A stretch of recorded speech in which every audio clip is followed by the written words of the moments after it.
Yeah, I don't know if there's any more pressure for Jose Aldo being the headline fight. I think, the fact that he's fighting in Brazil for the first time, not only in front of the crowd there in Brazil, which was crazy last time, but the amount of people that are watching in his home country. This is a big, and some guys thrive on that. I think Jose Aldo is one of these guys that this is something that will motivate him. I don't think it's anything that's going to add any real pressure to him. A fight is a fight. This is a big one, but he's been in big ones before.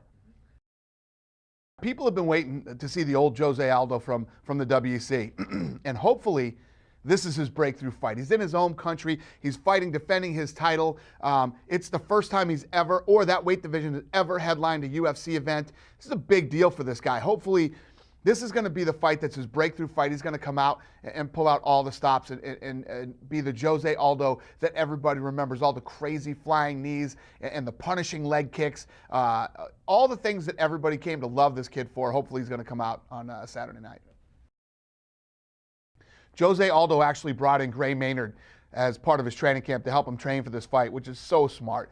Not only is this really smart for Jose, but it's great for Gray Maynard too. Gray Maynard not only has the exact same style as Chad Mendes, but he's bigger and stronger. And if Jose Aldo's been fighting off, Gray Maynard's takedowns and getting ready for that nasty wrestling, because that's all he's going to see. You expect Chad Mendes to go out there and try to get this thing to the ground as fast as he can and do a lot of damage from that top position. Great move by Jose and his camp, and not a bad thing for Gray Maynard either. We really have a presence in Brazil, and we're getting ready to kick off the Ultimate Fighter down there. The amount of talent that you're going to see over the next couple of years that are Brazilian is going to be astronomical, if it isn't already. But basically, the pound-for-pound best fighters in the world right now all come from Brazil, and Jose Aldo is one of them. I mean, arguably, Jose Aldo is one of the top 4 pound-for-pound best fighters in the world, and he's incredibly talented, has a lot of skills to showcase, and hopefully this Saturday he's going to pull out all the stops, and you guys are going to see who the real Jose Aldo is this weekend.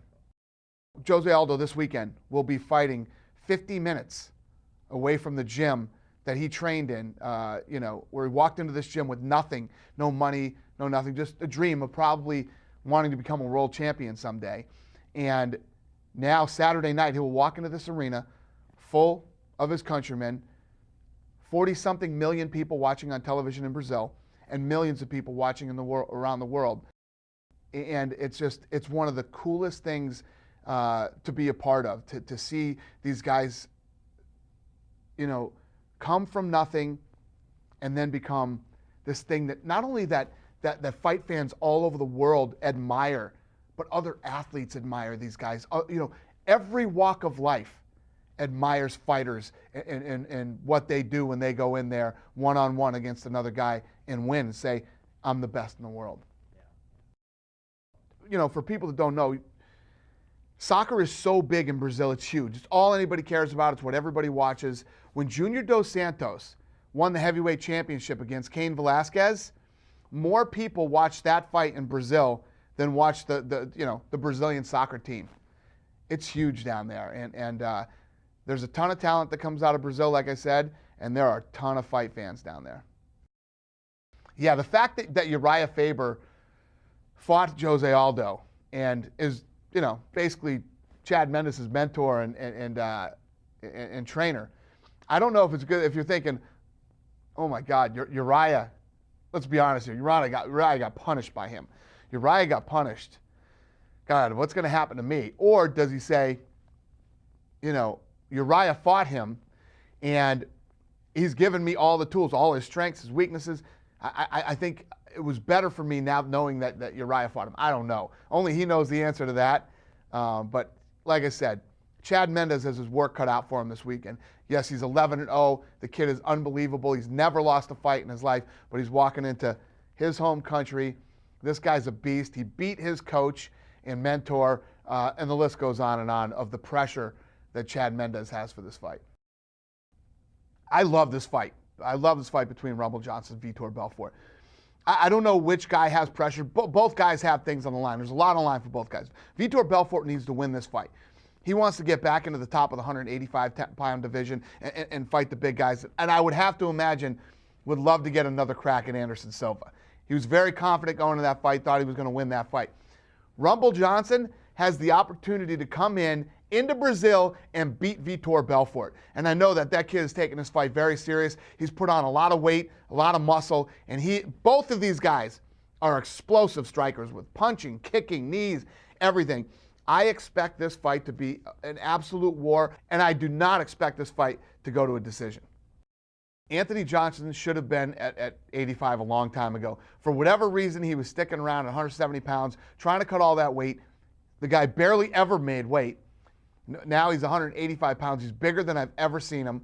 You know, he's walking around at 2-something, and I think it's going to help him. I think he's going to have a lot more energy. I think he's going to have a lot more stamina, endurance, and I expect this fight to be, the thing is with Vitor Belfort is you never know what Vitor you're going to get. The Vitor that sits back and doesn't let his hands go, or the Vitor that knocks you out in 15 seconds. But either way, stylistically with this fight, Anthony Johnson goes after you with everything. Kicks, punches, knees. I don't expect to see any grappling during this fight. I expect all-out, toe-to-toe war, explosive strikes. You never know what Vitor you're going to get. The Vitor that comes out and just explodes and goes after people and knocks them out in seconds, like you did to Vanderlei, Rich Franklin, or you don't know if you're going to get the Vitor that lays back and takes a minute to get warmed up and likes to counterpunch. But I think that the fight's going to be incredibly fast-paced. I think Anthony Johnson's going to come right out and go after Vitor. And like I said, I think this fight's going to be absolutely explosive, and somebody's getting knocked out.